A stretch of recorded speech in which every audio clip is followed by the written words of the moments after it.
Welcome to the deep dive. Today, we're cracking open some interesting source material. Yes, excerpts from a text called Divine Guidance to Positive Outcomes. And life, well, it throws challenges at us constantly, doesn't it? Little things, big things. We're all trying to navigate that uncertainty. And hoping for, well, positive outcomes. Right. And trying to find a way through. Exactly. So our mission here is to really unpack a specific method laid out in this source. It's about tackling difficulties differently. Right. It blends managing your own thoughts, that internal work, with a spiritual idea of surrender. We want to explore what this method actually is and how the source claims it helps you get those positive results. And it's quite structured, which is interesting. The source lays out, a step-by-step process. Not just about getting through challenges, but maybe finding more purpose. That seems to be the idea, changing your inner state and trusting in something more, not just forcing an outcome. Okay, let's dig into that structure then. The core is this 9-step process the author describes. It's really the heart of it, Right. And it's meant for whenever you hit a challenge or even just notice those negative thoughts starting up. It begins with awareness. which takes us straight to step 1, Mm. pause. The source really highlights this. Just stop before reacting. Create that moment of stillness. Don't just jump in with the usual reaction. Exactly. That pause interrupts the automatic negative spiral. It gives you space for something different. Okay, so you pause. Then step 2 is hold. What does that mean exactly? It means, according to the source, just holding your thoughts, observing what pops up. Without judging it or trying to fix it right away. Yes, just seeing it like, there's that fear again, or, okay, thinking the worst, acknowledging it. So you're not the thought itself, you're the one noticing it, Precisely. That distance, that non-judgmental look, is apparently key for the next step. which is step 3, check. So you've paused, you've held the thought, now you evaluate it. Right. And the big question is this thought actually leading me towards the positive outcome I want? Bringing in intention. Is this useful? Is it serving you? If you want peace, is panic helpful? If you want connection, is blame getting you there? It's like a filter. And I imagine the answer is often no. So if the thought isn't helpful, step 4 is change thought to positive outcome. This sounds active. Very active. This is where you deliberately transform it. The source suggests visualizing or affirming the good outcome. Even if it feels a bit forced at first. Seems so. It's about consciously directing your mental energy. Instead of replaying disaster, you build the picture of, say, success or resolution. Got it. And step 5 builds right on that. Rethink for positive outcome. So it's not just one quick change. No, you reinforce it. Repeat that positive narrative mentally.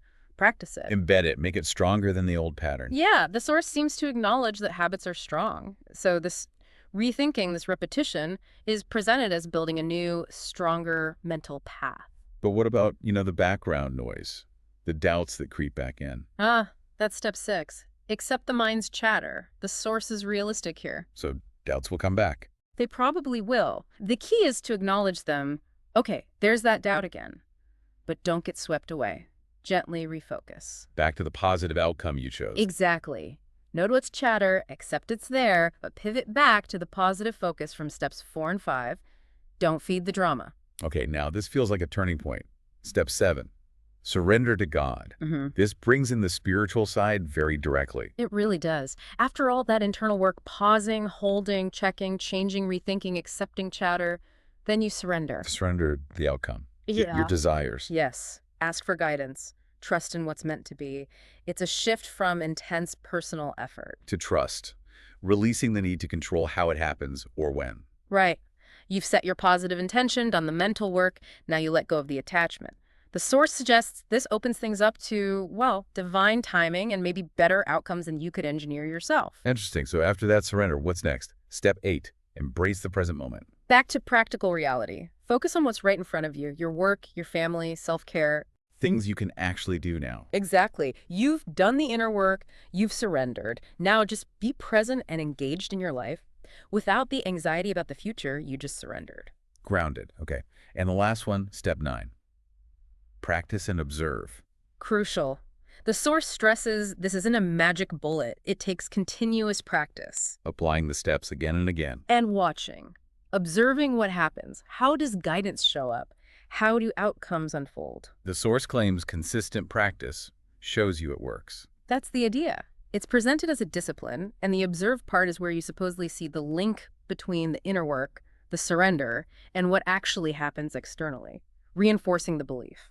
Okay, so that's the framework. The source then provides some real-life examples which helps make it more concrete. Absolutely. It shows how these steps might look in practice. First up, job interviews.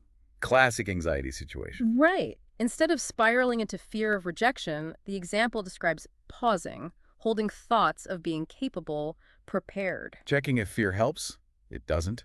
Then changing the thought to confidence. And the source claims this internal shift actually changed the person's demeanor in the interview by choosing confidence, rethinking it, and surrendering the outcome. They got the job. That's the reported outcome, presented as a direct result of that inner work plus trust. It connects the inner state to the external result. Okay, another one. Relationships. Conflict. That's a tough one. Definitely triggers automatic reactions. The source describes pausing instead of lashing out, holding the anger without acting on it. Checking. Does anger lead to reconciliation? Probably not.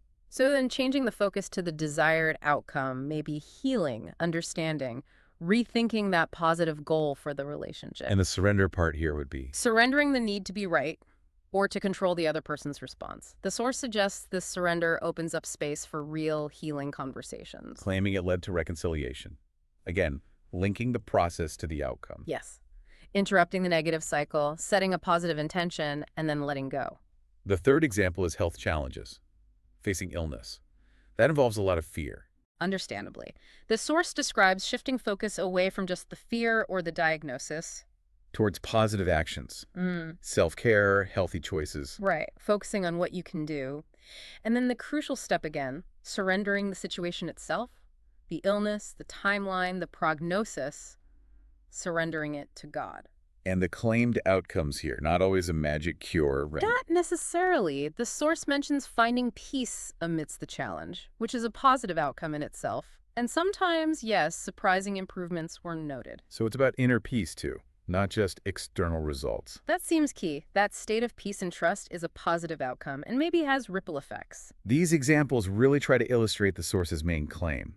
This blend of thought work and surrender influences what you experience inside and out. Yeah, they're the source's case studies, basically. Look, apply these steps in these situations and see what happens. Okay, let's zoom out a bit. What's the bigger picture here, according to the source? Beyond specific problems, the source claims practicing this leads to deeper shifts, like more reassurance in life. A richer daily experience, more calm. Yes, a greater sense of purpose and a kind of underlying calm, even when things are still difficult externally. And underpinning all of this is that belief in divine guidance, in God's plan and timing. Absolutely central, especially from step 7 onwards. That faith isn't just background noise. The source presents it as what enables these outcomes. Trusting allows you to receive guidance and accept that things unfold in their own time. That's the perspective. Perfect timing might not be your timing. The text talks about opening up to wondrous ways in which positive outcomes manifest. Maybe unexpected ways. So for you listening, we all face uncertainty, challenges, hopes. That's just life. Right. And this method from the source, divine guidance to positive outcomes, it offers one specific pathway. A structured way to maybe move from feeling overwhelmed towards feeling more intentional, more peaceful, more trusting as you navigate things, actively aiming for the positive, but also open. So quick recap. The source presents this process.